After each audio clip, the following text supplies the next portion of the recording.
Welcome back to the one and only Dan Weston's channel.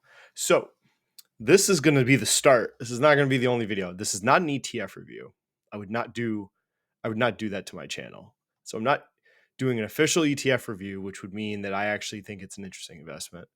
So I'm going to do a few videos on this. I'm going to dive into this subject because I've hinted at it in other videos and I'm getting sick and tired of these covered call ETFs. And this is going to be, I'm not covering everything about it today. We're going to do some videos on this. There's a lot to cover about why this is a terrible, I'll give you the headlines right now. These are terrible investments that you should stay away from.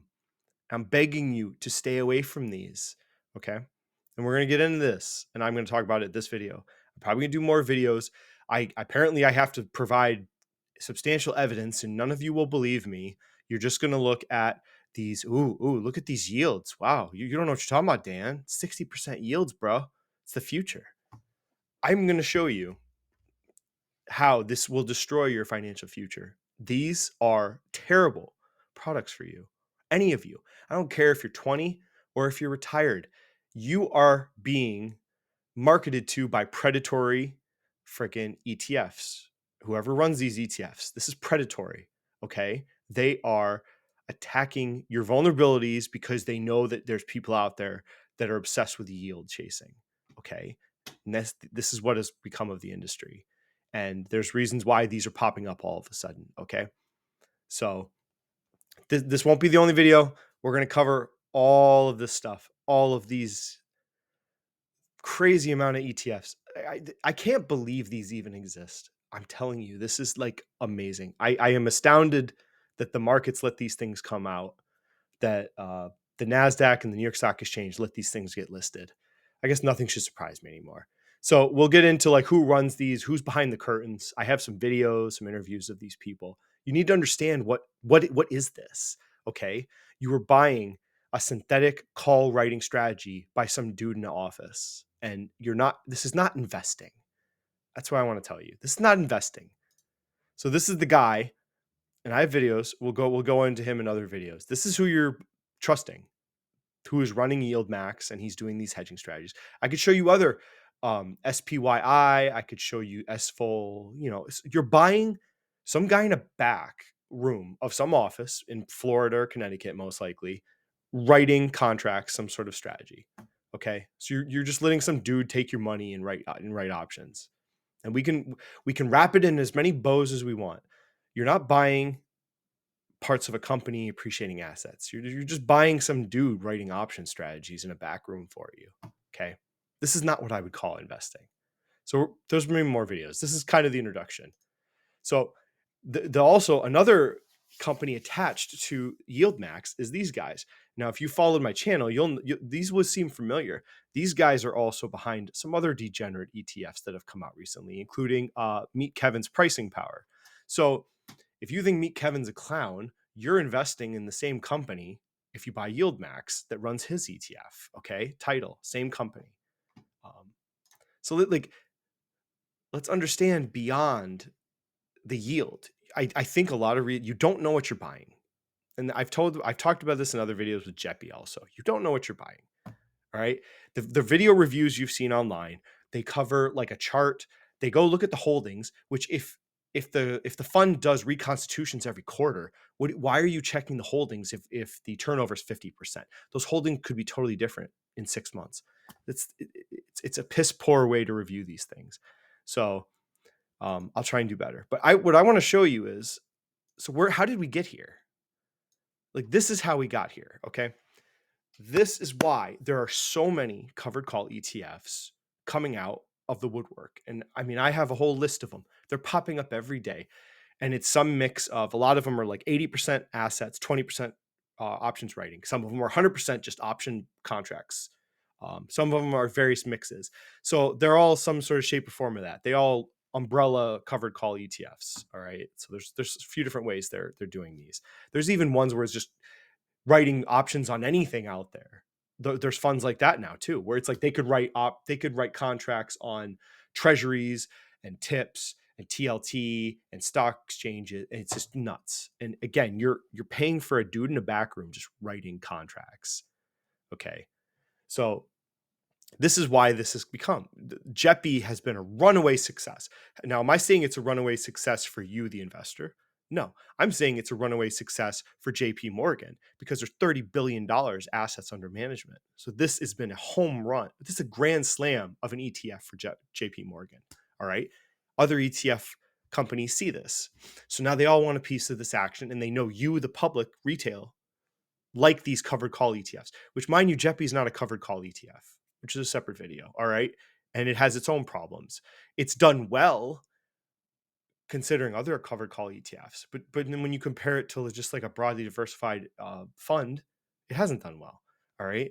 You're being sucked in by these predatory companies because they know that there's people out there that are either in fire or dividend investors, and they know they can prey on the fact that you're looking for income, and higher yield is more appealing to you.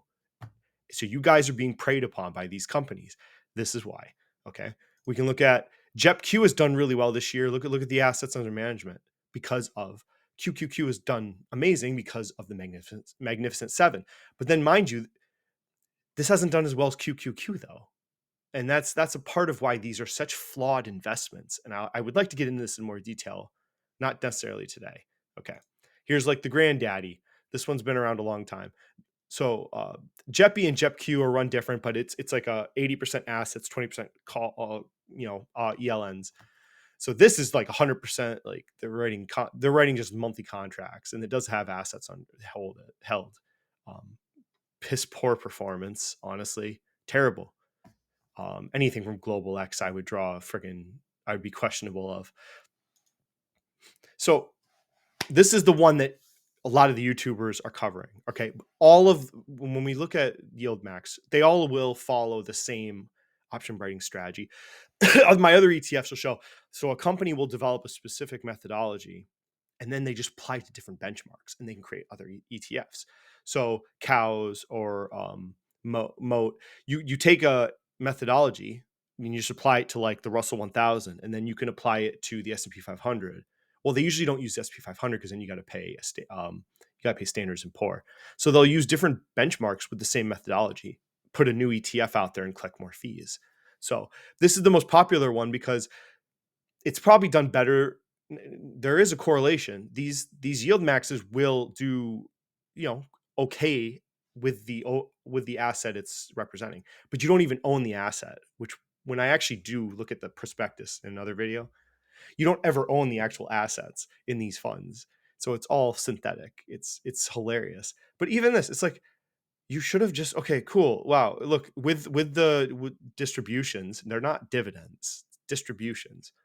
Okay, looks great, but you would have done way better if you just bought Tesla. I can't believe I'm saying this, but it's if you look at TSLY under one lens of comparing it to S&P 500, you're going to think it's amazing. But like, let's look at it the lens we should compare it to the individual stock it represents, because these are a little unique compared to like JEPI or something, because they represent one stock.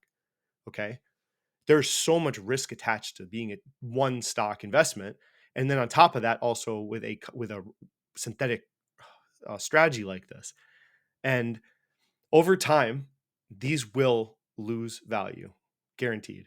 They will go down. They will go down and go down. All these covered call ETFs will end up the same, a slow bleed of your assets value over time. And before you know it, you're going to be like 40% down on this asset, and you're going to say, where did my money go? It's just the way these things were designed. That's the outcome of how these covered call ETFs are all going to end up. It's a slow bleed of value. Okay. So part of it, you will not know. November's been a great month for the markets, right? We've had some great days this month because of stuff that Jay Powell has said, and people are hoping this is the top of the interest rate climb. So there's been some great days in the market in November. You don't partake in those great days though. When we're going to cover calls as much as we need to, but covered calls or writing, if you're selling calls, you're capping your gains in the market. That's the whole idea of these contracts. You're collecting premium to cap your gains. So you're selling the gains on these investments, let's say. And then the other, and then similar when if you sold puts, you're capping potential gains, but you never cap losses. Understand that. You cap gains, you never cap losses with these strategies. So over time, the bleeding of months like November over long periods of time will take their toll on these assets. So Tesla did 14%. TSLY, it went down. Okay. So on great months, 14% is a great month. You won't see those benefits because you've capped your gains on these option trading strategies, any shape or form of them. I don't care what they are. You never cap your downside, you cap your upside. That's essentially the flaw, the huge flaw of these covered call ETFs in any shape or form. Over long periods of time, the market's greatest days represent a huge portion of your gains in the market. Over, like, I've seen studies, if you took like the top 20 days in the market and took those out, they would like cut your gains by half, potentially your total return over like long periods of time. So these days where the market pops huge percentage, like 4, 5, 6, 700 points, right? Those are so important to be, and that's why dollar cost averaging and staying in the market are so important. You're capping those days, and this will damage your returns in the long run. So, and all of these funds have this flaw, and they cannot overcome this flaw. They will always fail.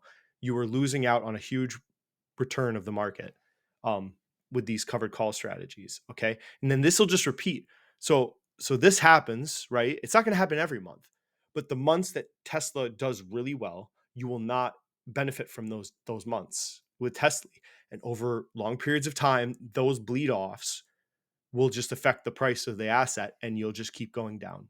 Okay, we're not debating bankruptcy, but these covered call strategies will fail over long periods of time. I don't know how long. It could take 5, 10, whatever, however long it takes. They will fail at some point in the future. All right. Now, the whole point of investing, I thought, was to buy appreciating assets. I thought that's what we were doing here. You're not buying an appreciating asset. We'll show in other videos. A lot of times they're just returning the capital. By the prospectus, you can read it. They're literally just returning the capital to you that you gave them in the first place. So I thought the whole point of investing was to buy assets that appreciate over time. Okay, something like McDonald's or the S&P 500, or me buying Carrier. These are things I believe are going to appreciate over time. These covered call ETFs will not appreciate over time. Okay, maybe some of them can just barely stay even, maybe squeak a little bit of a gain, but that gain represents far less than whatever the overlying index is that they represent. So here's like the longest one. This is JEPI, but it's the mutual fund version of JEPI.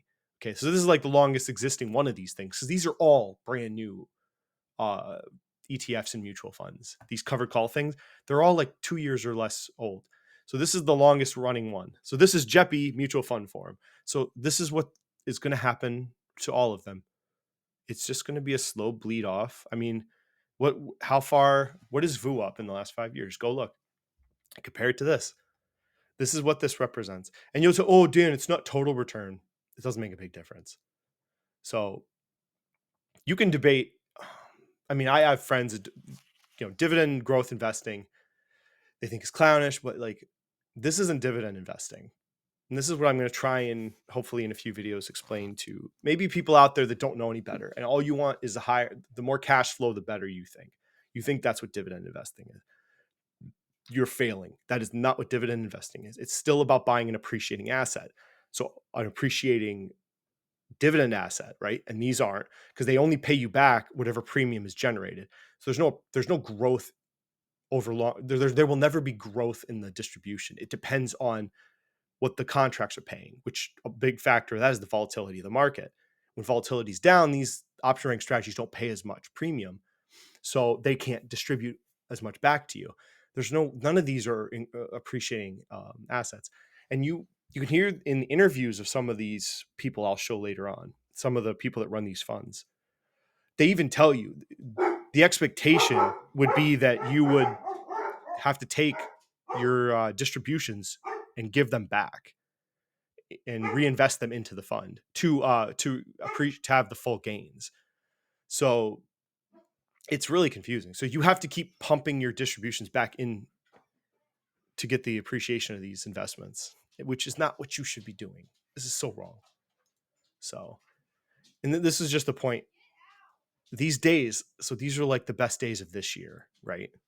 You lose on these days if you have covered call strategies, because you will not experience these benefits of these key days. Are huge importance to you, but you're capping your gains with covered calls and these covered call ETFs. So you don't get these full benefits, which will harm your returns. And that's why you will fall behind and you will never catch up. And there's these channels like this. I'm going to start calling them out, but here they are, channels like this. Look, he's so excited. He bought 6,000 shares of TSLY. Ooh, ooh. Look, and then they'll show you the money they're getting, right? Because it's like, if you have $50,000 of this and it's paying like 60% distributions for now, which it's slowly deteriorating. I hate to break. So TSLY's distributions are deteriorating. Unsurprising to me. And these channels are going to experience this. It's depreciating distributions, depreciating price of the asset over time. It's going to be a bleed off on these things. These people will change because this will not last. These will not last. And we'll go into more detail soon because I'm going to actually break down what these YieldMaxes are doing. So this is just the start of it. Just this stuff. Like, he's so excited. Look at that. I mean, who wouldn't love that, right? Freaking, $5,000. I mean, so he's got a significant amount of money in YieldMax. You're investing in a depreciating asset. That's what I'm telling you. The payments are going to go down. The appreciation of the stock price will go down. You will fail doing these with these investments. This is not how you should do this. And I know the temptation is there, but the big point I want to get across is that these are predatory. I'm not beating around the bush. These are predatory ETFs because they're trying to appease your desire for more yield. And they're giving you as much yield as they can in a very degenerate way that will not last. These funds will not. They're fundamentally flawed. And we'll go into more detail because some of you won't believe me. That's okay. But this is the headline. If you don't need any proof, maybe you believe me, then there you go. 15 minutes. Well, this video is like 18 minutes. If you need proof, I'll do more videos and we can break down why these are failing strategies and they will never work for you. There is a potential that JEPI and JEPQ could be okay for like retirees because they're not covered calls. They're equity linked notes, which also carry separate risks from covered call strategies. So they do carry risks. So they're not, just because the return on paper looks better, you're getting there's separate risks. There's counterparty risks of those ELN contracts with banks. So anyways, that's what I want to get across here. You should just stick to buying things you understand, because you don't understand what these are. There's no way you do. I've seen some of the people buying these, like this guy, they don't understand what they're buying. There's also a guy called Darth Dividend, which he's buying it too. I don't know if he has specific videos on it. He's buying TSLY. So this is all wrong. You're making a huge mistake. Now let's look at TSLY before we go. So how's it doing this year? It probably did so far if you look at it whole year, because Tesla has been doing really well. So it's not surprising if it shows it's doing okay-ish. But look at this. This is what I was just telling you. It's a slow bleed off, right? This is what will become of all of these assets. It's just a bleed off of the freaking value. So this is where they will all go in time. There is no getting back. They could have brief little bumps up, but they are all just going to keep slowly deteriorating. So if you don't need any more, 20 minutes now, you don't have to watch any more of them. I'll make a few more videos on these YieldMax. Maybe I'll show some other stuff, but please don't invest in these things. I'm trying to give you some better ideas. If you want to be a dividend investor with Core Satellite, I will do more ETFs of ones that I like. But you've already seen a few. There's Drogo. You got VIG. There's some really well done. There's DLN from Wisdom Tree. There's some good ones, and they don't have covered calls. All right, you're just buying stocks that appreciate over time. As far as the market, so that's this brief beginning part to this. Call this part one, but we'll get into more of these YieldMax things. So be careful out there, people. All right, and we will see you later. Bye.